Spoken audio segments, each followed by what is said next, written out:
യേശുവാകുന്ന നിത്യസത്യവചനത്തിനായി ഞങ്ങൾ അങ്ങയെ സ്തുതിക്കുന്നു.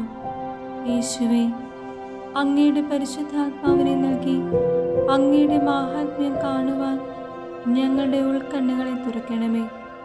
വചനമനുസരിച്ച് അങ്ങയുടെ സാക്ഷിയായി ജീവിച്ച് നിത്യജീവിതത്തിന് ഞങ്ങളെ അർഹരാക്കണമേ.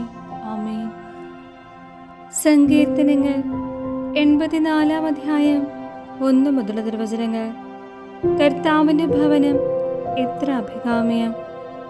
സൈന്യങ്ങളുടെ കർത്താവേ, അങ്ങയുടെ വാസസ്ഥലം എത്ര മനോഹരം! എൻ്റെ ആത്മാവ് കർത്താവിൻ്റെ അങ്കണത്തിലെത്താൻ വാഞ്ഛിച്ചു തളരുന്നു. എൻ്റെ മനസ്സും ശരീരവും ജീവിക്കുന്നവനായി ദൈവത്തിന് ആനന്ദഗാനം ആലപിക്കുന്നു. എൻ്റെ രാജാവും ദൈവവുമായ സൈന്യങ്ങളുടെ കർത്താവേ, കുരുകിൽ പക്ഷി ഒരു സങ്കേതവും മീവൽ പക്ഷി കുഞ്ഞിനൊരു കൂടും അങ്ങയുടെ ബലിപീഠത്തിൽ കണ്ടെത്തുന്നുവല്ലോ. എന്നേക്കും അങ്ങയെ സ്തുതിച്ചുകൊണ്ട് അങ്ങയുടെ ഭവനത്തിൽ വസിക്കുന്നവർ ഭാഗ്യവാന്മാർ. അങ്ങയിൽ ശക്തി കണ്ടെത്തിയവർ ഭാഗ്യവാന്മാർ. അവരുടെ ഹൃദയത്തിൽ സിയോനിലേക്കുള്ള രാജവീഥികളുണ്ട്. ബാക്ക താഴ്വരയിലൂടെ കടന്നു പോകുമ്പോൾ അവർ അതിനെ നീരുറവുകളുടെ താഴ്വരയാക്കുന്നു. ശരത്കാല വൃഷ്ടി അതിനെ ജലാശയങ്ങൾ കൊണ്ട് നിറയ്ക്കുന്നു.